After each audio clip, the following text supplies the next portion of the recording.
Hello and welcome. I am Thomas Porteus and you're watching The World Report. Let's take a look at the headlines this hour.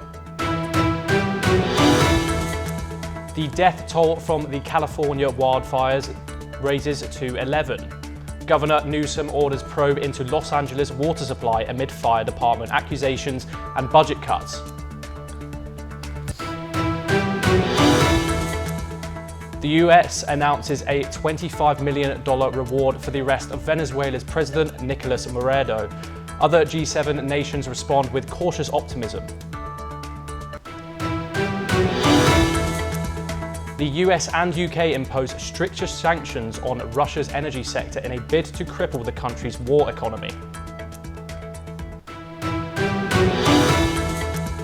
20 Israeli jets attacked 2 ports and a power plant linked to Houthi attacks in Yemen. 20 people are killed in Gaza in the last 24 hours.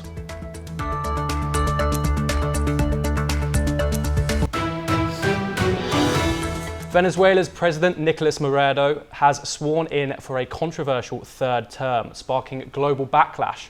The US has announced an increased $25 million reward for his arrest on narcotics and corruption charges. Similar bounties target close allies, including Interior Minister Diosdado Cabello and Defense Minister Vladimir Padrino. The UK, EU and Canada have also imposed fresh sanctions, accusing Maduro's regime of human rights abuses and undermining democracy. Venezuela has dismissed these claims, blaming its economic woes on what it called US-led imperial sanctions. Maduro, meanwhile, insists his new term will bring peace and prosperity, but critics say the July election was rigged, with international observers rejecting the results. The US calls for Maduro's leadership fraudulent, offering a $65 million bounty for him and his key allies. Aditya, with this recent news from Venezuela, why is there so much international attention on this case? Well, as you rightly pointed out, the US has also placed a $25 million bounty upon this Nicolás Maduro. In the past, he has been sworn in as a Venezuelan president for the third time. And, many reports suggest that, this voting hasn't been fair because the opposition leaders have been arrested and there is a whole sort of a autocracy that exists in Venezuela, and that is why this protest, this particular Nicolás Maduro is getting international attention. That is why America has also put this bounty of $25 million. It needs to be seen. Earlier also America has threatened this Maduro because his governance hasn't been well. During his last term, the inflation in Venezuela has reached to about 400% inflation. So that needs to be seen as to what steps are taken in this regard, and how will the international community respond to this further. Yes, Tom, back to you in the studio. Thank you, Aditya. For further discussion on this, we are joined by Professor Akpasha, International Affairs Expert, live from New Delhi. Gilbert Doctorow, Russian affairs expert, live from Brussels. Thank you for joining us. My first question is for you, Professor Akpasha. The US has a long history of getting involved in socialist Latin America. What is their, what do they want their outcome to be in this case now they're offering this bounty? Well, the recent announcement of increase in bounty for capture of the Venezuelan president and the interior minister and others, it is a continuation of the regime change agenda by the United States and its allies, who have become used to changing regimes who don't toe the US line. It is not the first time or the last time. They have done it plenty of times, not only in Latin America, but elsewhere. But what makes this case unique is the continuation of the socialist regime there and how they have survived years of sanctions and deprivation and the confiscation of their gold reserves, so on and so forth. Although there is high inflation, but from what I hear, from one of my students who is an ambassador there, that life goes on normally there for most Venezuelan, even though it is tough. But the kind of propaganda which America and its allies have been unleashing has not undermined Maduro and Socialist Party to a very large extent, like the Iranian regime also, which has been under sanctions, or Russia. It is a systematic policy pursued by the United States and its allies to undermine and overthrow the regimes which it doesn't like. On the other hand, you have $10 million on the head of the new Syrian administration, HTS, which has been ignored.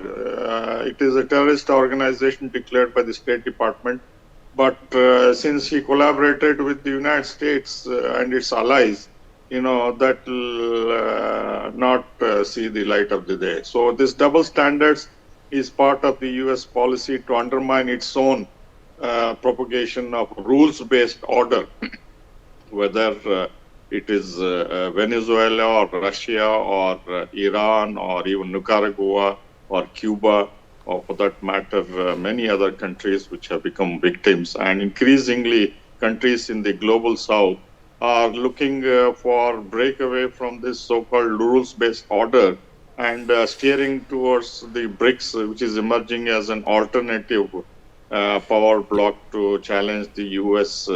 Attempts to strangulate countries which don't tie the American line. Gilbert, I wanted to come on to you in this next one. Is offering a bounty for a head of state an appropriate use of foreign policy?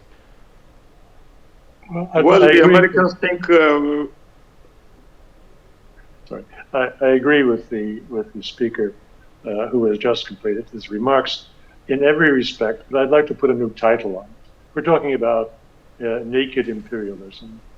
This term has come up in discussion in international news in the last several days, thanks to Donald Trump's stating what he would like to do to Greenland and what he'd like to do to the Panama Canal.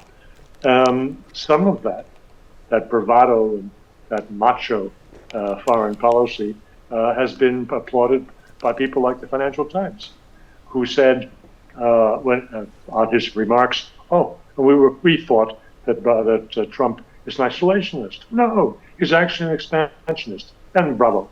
So there are people in the G7, and UK is foremost in this, who applaud imperialism. That is not true of the global South, and I think it's probably not true of many of your listeners. After all, the kind of sanctions and penalties that Joe Biden is now imposing on the Venezuelan leader, well, you have a recollection of that in India. After all, the United States had imposed sanctions on Modi before he took power for their disagreement with his treatment of minorities within India.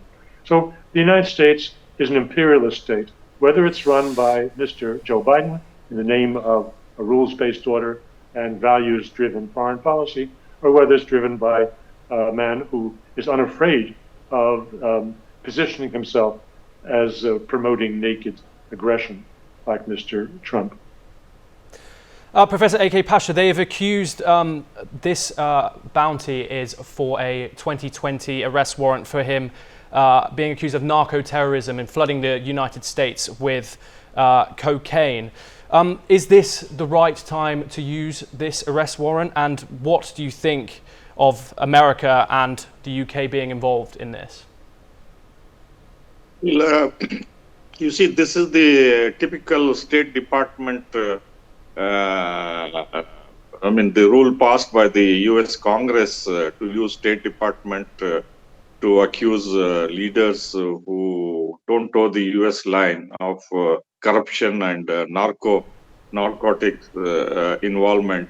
This has been done for a number of leaders, including former Panamanian head of state who was abducted, and to many other leaders in Latin America. So this is well known. This is just a cover, a pretext for the U.S. administration to accuse the popular leaders of involvement in drug charges and corruption charges, whereas they overlook their own support to whether it is the Pakistani leaders or the innumerable dictators America supports in Africa or even in Latin America and elsewhere. So this charge of undermining the democratic process itself is questionable, because America has never respected the democratic elections. For example, the Hamas elections, Palestinian elections in 2006, which brought Hamas to power in Gaza, was never respected, and they declared it as a terrorist organization. Or even the involvement of Hezbollah in Lebanese politics, they look it as a terrorist organization. So anybody who genuinely participates in the political process and wins due to popular or electoral support, this legitimacy is questioned selectively, and this is what is a big question mark for American foreign policy, and the British also toe the American line, and this is undermining the credibility of the United States as a leader of democracy, and the rules-based order is being pulled down brick by themselves and pushing the global South countries to look with suspicion what they do, whether it is against Venezuela or Iran or Russia or Nicaragua or South Africa also. And even including India, they try to question a number of issues, domestic issues, with which America has nothing to do. So in that way, the color revolutions in Central Asia or in the Caucasus, all these, including in Ukraine, were maneuvered through the CIA and its regime change agenda. And this is isolating the Americans. If you see the voting pattern in the United Nations General Assembly, on many of these issues, America is isolated. More than 2/3 of the members of the United Nations, disapprove of what America has been pursuing for its narrow national interest, ignoring the aspirations, expectations of the global South, who want a better life, who want development, who want less exploitation, and the kind of strangulating sanctions imposed on any issue if you don't tie the American line. So in that way, the American leaders themselves have been isolating and affecting its own credibility in the short term and in the long run. Gilbert Doctorow, election observers in Venezuela claim they have credible evidence that Gonzalez, his opponent, won the election.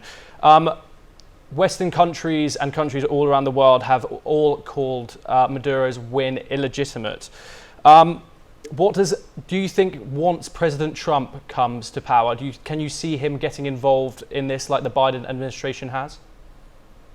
Oh, very likely he will be, though he has other issues that are foremost in his policy plans. But this would fall in line completely with Trump's view of America's policeman role within the Western Hemisphere. I applaud the mention by my colleague, fellow panelist, of the Noriega case, that is the abduction of the president of Panama, and his being taken to the United States, where he died in prison after many years. This is also, you need a sense of irony to appreciate what these charges of narco traffic mean when they're addressed to the Venezuelan president. I think the biggest trader in narcotics in the last 2 decades was the United States. The United States government, which encouraged the cultivation of poppy in Afghanistan and facilitated the heroin trade. It was only when the Taliban took over that they snuffed out within 2 years what the United States seemed to be unable to touch for the whole time that it was resident in Afghanistan. So there's a lot of hypocrisy here. And when you say that the members of the G7 and other and allies of the United States condemn the elections, there's a British expression which summarizes very efficiently the response to that. You would say that, wouldn't you? Thank you very much for joining us on this discussion. We will now move to some more news updates. California Governor Gavin Newsom has ordered an investigation into the water supply issues that have hampered firefighting efforts. Meanwhile, President Joe Biden likened the situation to a war zone as thousands of homes were lost and at least 11 lives have been claimed. Here is the report. Californians on Friday demanded to know who is at fault for the vast devastation caused by the raging Los Angeles wildfires. A strict curfew has been enforced and National Guards were deployed to prevent looting and lawlessness. US President Joe Biden compared Los Angeles to a war scene. What it reminded me of more of a war scene where you had certain targets that were bombarded, where artillery was just blew them up. With no rhyme or reason. In other words, you'd have this fire going crazy and burning everything down and 3 houses being fine. Governor of California Gavin Newsom has ordered an investigation into the causes behind water supply problems that hampered firefighting efforts. Newsom's order came after netizens criticized government's effort to handle the disaster. I think it's a combination of 50-50, government could have done a better job. Maybe they were to blame, also nature, climate change. Too many fingers to point at this moment that I don't have time, more so thinking about where am I going to live? Because even if our building is standing, there's nothing nearby. The air quality is terrible. The limitations of local water systems complicated firefighting efforts in Pacific Palisades. As per several reports, scores of fire hydrants were left with little or no water. Newsom also said he directed state water and firefighting officials to prepare an independent report examining the causes of lost water supply and water pressure in municipal water systems during the fire events. As of now, at least 11 people died as flames ripped through neighborhoods and razed thousands of homes in disaster. Bureau Report, NewsX. Let's now take a look at some news updates from the world of business. US stocks dropped on Friday. The S&P 500 lost its 2025 gains. A strong jobs report raised inflation fears. This reinforced bets that the Federal Reserve will hold off on rate cuts. Wall Street's main indexes ended the week in red. Sam Stovall from CFRA Research warned of a challenging market ahead. Meta Platforms and Amazon are reducing their diversity programs. Conservative approach to such initiatives is growing. This comes as Donald Trump may return to the US presidency. Many major companies are scaling back their diversity efforts. They had expanded these programs after the 2020 protests over the police killings of George Floyd and others. US antitrust enforcement weighed in on Elon Musk's lawsuit. Musk is seeking to block OpenAI's conversion to a public company. The Federal Trade Commission and Department of Justice pointed to legal doctrine supporting his claim. They said OpenAI and Microsoft have engaged in anti-competitive practices. They did not express an opinion on the case but offered legal analysis before an Oakland hearing. Buyout firm Blackstone is exploring strategic options for Liftoff. The mobile app marketing provider could be valued at over $4 billion, including debt. The company, based in Redwood City, California, works with Goldman Sachs and Jefferies. Potential options include a sale or an initial public offering. Sources requested anonymity as the matter is confidential. The Supreme Court appeared ready to uphold a law that could force TikTok's sale or ban by January the 19th. Justices focused on national security concerns related to China. They questioned TikTok, ByteDance and app users about the risks of Chinese government exploitation for spying and covert operations. Free speech concerns were also raised during the 2.5-hour hearing. The International Monetary Fund will release its updated World Economic Outlook on January the 17th. IMF Managing Director Kristila Georgieva said global growth would remain steady with continued disinflation. She noted that the US economy was performing better than expected. However, uncertainty around President-elect Donald Trump's trade policies could pose challenges and raise long-term interest rates. Israeli warplanes targeted strategic sites in Yemen controlled by Houthi rebels on Friday, escalating the conflict. The Israel military confirmed strikes on key locations near the Houthi-controlled capital, Sana'a. In a separate incident, Israeli airstrikes in southern Lebanon killed 5 and wounded several others, reportedly targeting Hezbollah-linked operations. Here is the full report. On Friday, Israeli warplanes launched strikes on strategic sites in Yemeni territory controlled by the Houthi rebels, marking a significant escalation in the ongoing conflict. The Israeli military confirmed that ports in Hudaydah and Ras Isa, as well as the Heziaz power station near the Houthi-controlled capital of Sana'a, were targeted. Images released by the Israeli army show what it says are F-16I fighter jets taking off from Ramon Air Base to strike military targets in Yemen. תקיפת צה"ל היום בתימן היא מסר חד וברור למנהיג ארגון הטרור החותי, עבד אל-מאלק אל-חותי, ולראשי ארגון הטרור החותי בתימן. לא תהיה חסינות לאיש, נרדוף ונצוד אתכם ונשמיד את תשתיות הטרור שהקמתם. The military's focus has intensified in recent weeks, driven by alleged Houthi aggression in support of Hamas in Gaza, further complicating regional tensions. 5 people were killed and several others wounded in an Israeli airstrike on the town of Taya Deba in southern Lebanon, a target reportedly linked to Hezbollah's operations.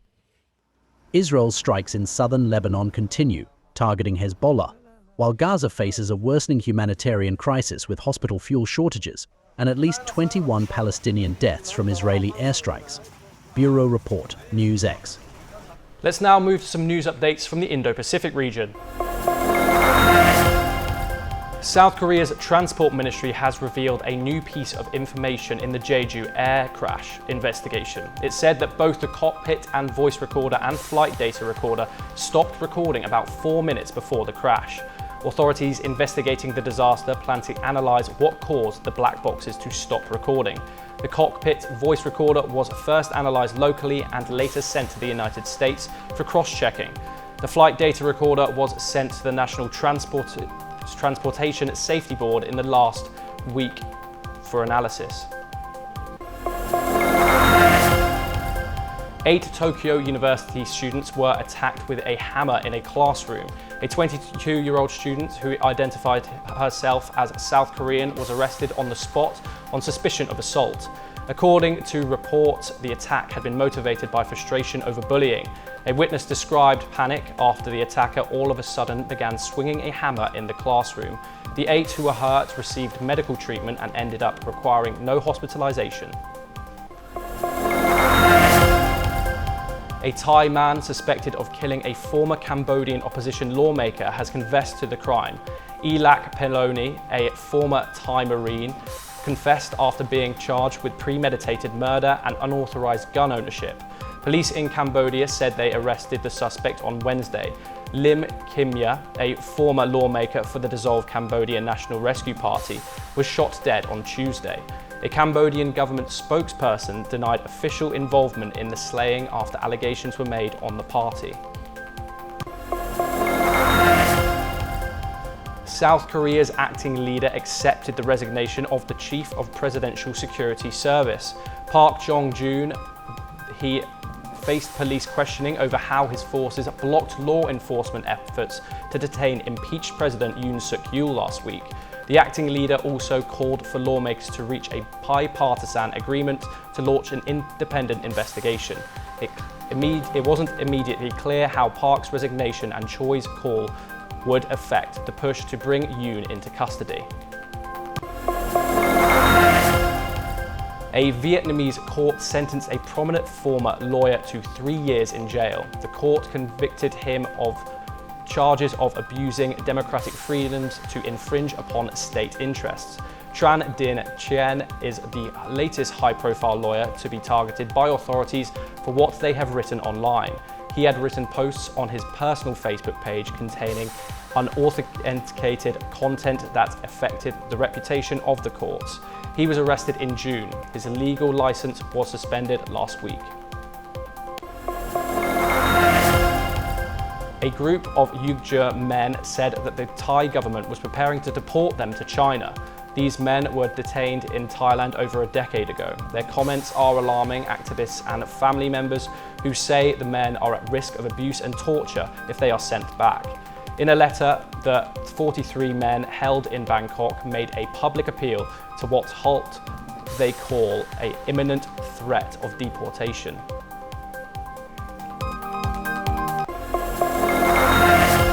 And that's all we have time for. We'll be back with more international news updates. Thank you.